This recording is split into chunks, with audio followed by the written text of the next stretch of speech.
Hey, what's up? GleeCon, and I'm here again, bringing you another episode of Lore of Warcraft. So thanks for tuning in and for clicking. Hey, it's been a busy week. I haven't had as many episodes as I would like to, but I did put one out at the start of the week where we continued to progress through now to Norris as an alliance character. I think we have 2 or 3 episodes in that zone. We really got a lot of luck with the RNG for the pirate grinding, so I would say the things that maybe would have taken us. We've done half of the egg quest. Check into those episodes if you're interested in how those long plays go. Because on this show, we try to do everything. We try to do every single quest in the game.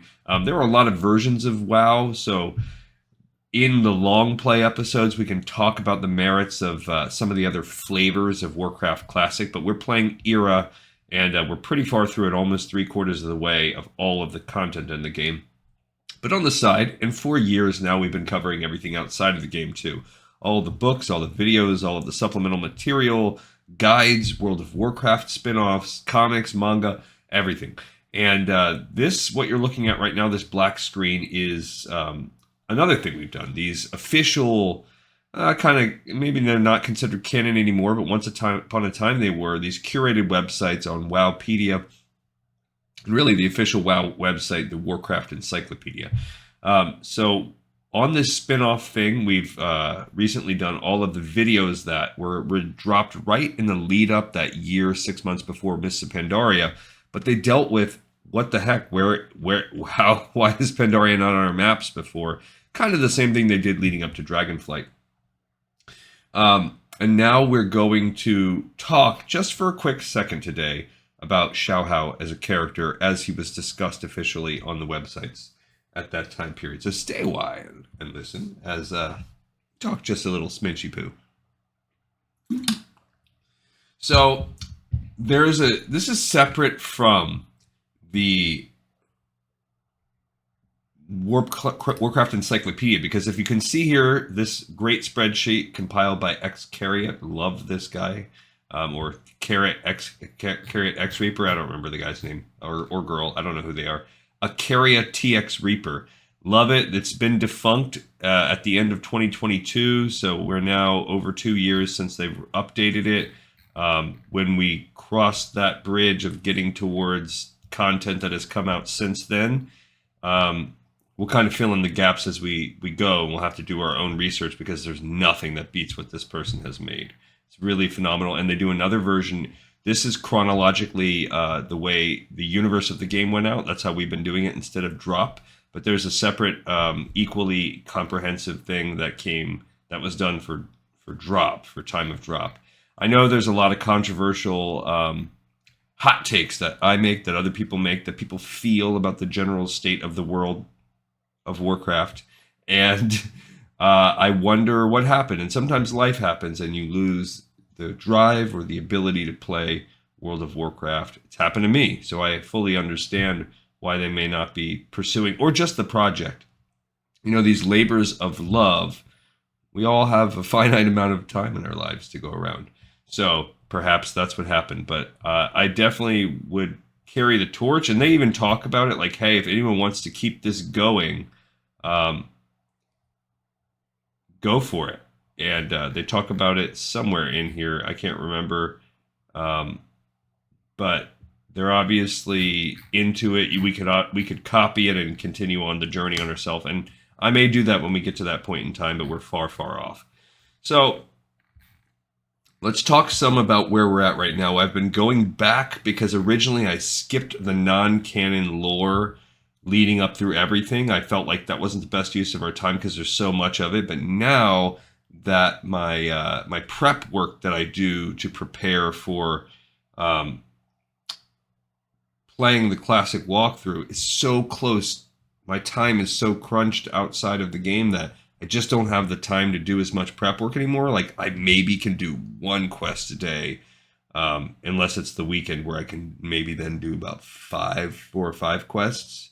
And we often do more than that in an episode. So if I'm getting maybe 12 to 15 quests done a week total, that's sometimes we cover that in one episode, and I drop an episode, at least 3-4 times a week.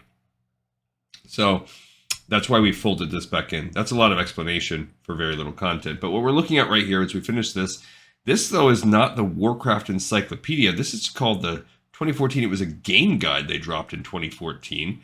And that's interesting. So about 8 years after the game came out, I'm guessing 2014 is probably, we're talking 4 expansions. So 2006 was Warcraft Encyclopedia. If you look when the original game dropped, the World of Warcraft, the game itself dropped in 2004. Okay, so 2006 was leading up into Burning Crusade. They dropped the Warcraft Encyclopedia and tons of things. Then 8 would be leading up to Wrath of the Lich King. 2010 would be leading up to Cataclysm. So 2012 would have been, I guess, Warlords of Draenor. No, 2012 would have been Mists of Pandaria. Right? Am I missing one? Cataclysm? Yeah, then Mists of Pandaria came after that. So 2014 would have been within Mists of Pandaria and leading into Warlords of Draenor. So right around that time, they're really trying to shore things up. Maybe they felt like the lore was getting out of control. Here's where some of our novels were coming out. But either way, they came out with an in-game guide. So that's where we are right now, and we're going to look at our first entry in that with Shaohao. Okay, so Shaohao, it just says it's a copy located in Characters of Warcraft section of the online game guide.